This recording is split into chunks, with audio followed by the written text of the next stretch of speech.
오늘 말씀은 이사야 7장 1절에서 2절.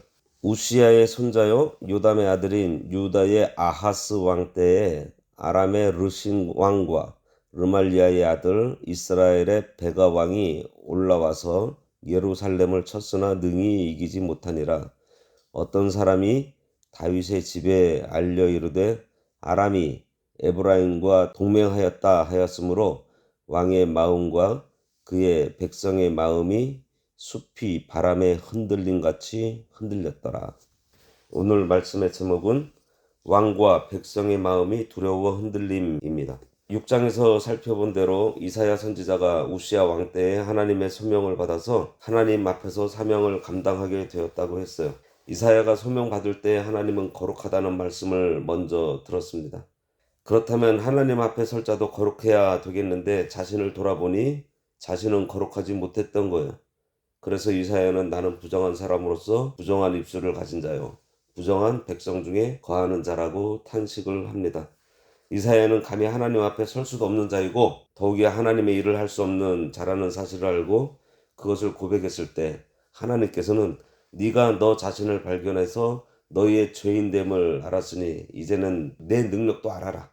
내가 네 죄를 사하여 거룩하게 하는 능력자인 것도 알아라. 이제 이 숯불이 내 입술에 되었으니 너는 거룩한 자라 선포를 하심으로 이사야가 새로운 용기를 얻어서 주여 나를 보내셔서 내가 여기 있습니다 라고 할 수 있었어요. 그 길이 비록 힘들고 어려운 일이지만 6장 13절에서 이사야가 감당해야 할 사명이 쉬운 일이 아니지만 그를 따르는 남은 자가 있다는 말씀으로 위로해 주셨습니다. 하나님의 거룩한 백성의 남은 자, 곧 구루터기가 있으니 소망을 잃지 말고 일할 것을 깨우쳐 주심으로 낙심하지 않고 사명을 감당하게 되었어요. 이사야가 완악한 이스라엘에게 메시지를 전하러 간다는 것은 인간적으로 생각하면 정말 힘든 일입니다. 이사야는 5왕을 걸쳐서 사역했어요. 곧 우시야 왕, 요담 왕, 아하스 왕, 히스기야 왕, 므낫세 왕까지 일을 했습니다.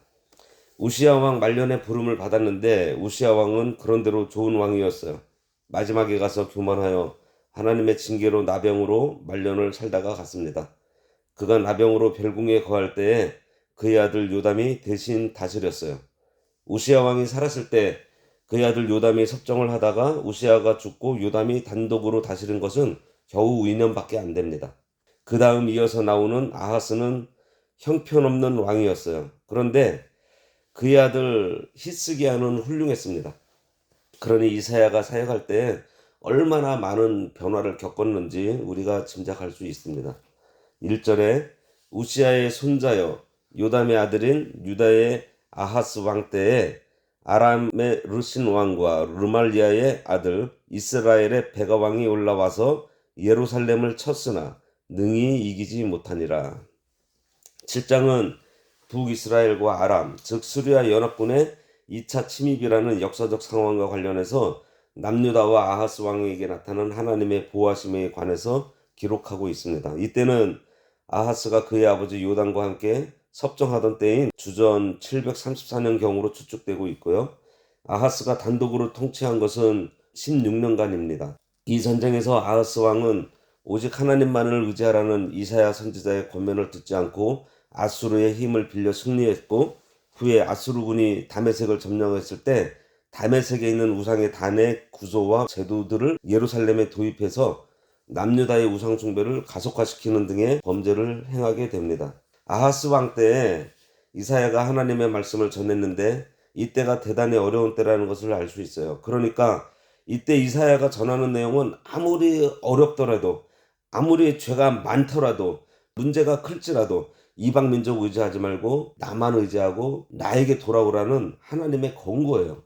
이사야가 전한 말씀의 중심이 하나님은 고난당한 자의 피난처가 되시니 하나님께서 부르시는 그 음성을 들으라는 것입니다. 하나님은 내게로 오라고 이사야를 통해서 이스라엘에게 전하게 했어요. 하나님께서 도탄에 빠져 있는 자에게 나에게로 와서 나를 의지하여 굳게 서라, 그 말씀을 전하게 한 것입니다. 그런데 생각해보면 아하스가 만일 선한 왕이어서 하나님께서 나에게로 오라고 하셨다라면 우리 생각에도 그 메시지가 어울릴 것 같아요. 하나님께서 그가 선한 왕으로 일하셨으니 오라고 하지 뭐 않겠어? 이렇게 생각할 수 있겠는데 아하스는 선한 왕이 아니었어요. 악한 왕이었어요. 그럼에도 불구하고 하나님께서는 그가 살 수 있는 길을 계속해서 알려주시는 것입니다. 그러니 복음인 거예요. 복음. 우리도 늘 하나님 배반하고 하나님 의지하지 않고 내 눈앞에 보이는 것들 의지하려고 할 때 그런데도 불구하고 배반하고 있는데도 돌아와서 나만 의지해라. 그럼 내가 다시 붙잡아주고 세워줄게. 계속 얘기하시는데 이게 복음 아니겠어요? 우리 같으면은 내 마음과 다른 짓을 하는데 도움의 손길 주고 싶겠어요? 아람의 르신 왕과 르말리아의 아들 이스라엘의 베가 왕이 올라와서 예루살렘을 쳤으나 능히 이기지 못했다 그랬습니다. 하나님께서 이방 왕들을 불러서 치게 했어요. 하나님의 백성이 타락하면 이방 세력에게 부끄러움을 당하게 하시는 경우가 역사적으로 많이 있었습니다. 원래 르신과 베가는 아하스 왕의 아버지 요담 왕 때에 이미 남유다를 침입한 적이 있었는데 여기에 언급된 전쟁은 2차 전쟁에 대한 것을 요약한 것입니다. 이 당시 국제 정세를 살펴보면 북이스라엘이 남유다를 대항하기 위해서 아람과 동맹을 맺었고 이에 위기를 느낀 남유다는 하나님의 만류에도 불구하고 아수르와 연합을 맺습니다. 이렇듯 한민족으로 출발한 북이스라엘과 남유다는 동족 간에 서로를 적으로 여겨 멸하기 위해서 각각 이방 강대국의 무력에 의존했는데 이것이 결국 서로의 멸망을 초래하는 비극으로 이르게 되죠. 이런 최악의 비극을 막고자 하셨던 하나님의 노력이 이사야의 예언을 통해서 잘 나타나고 있는데 이것이 7장의 중심 내용을 이루고 있어요. 2절에 어떤 사람이 다윗의 집에 알려 이르되 아람이 에브라임과 동맹하였다 하였으므로 왕의 마음과 그의 백성의 마음이 숲이 바람에 흔들림같이 흔들렸더라.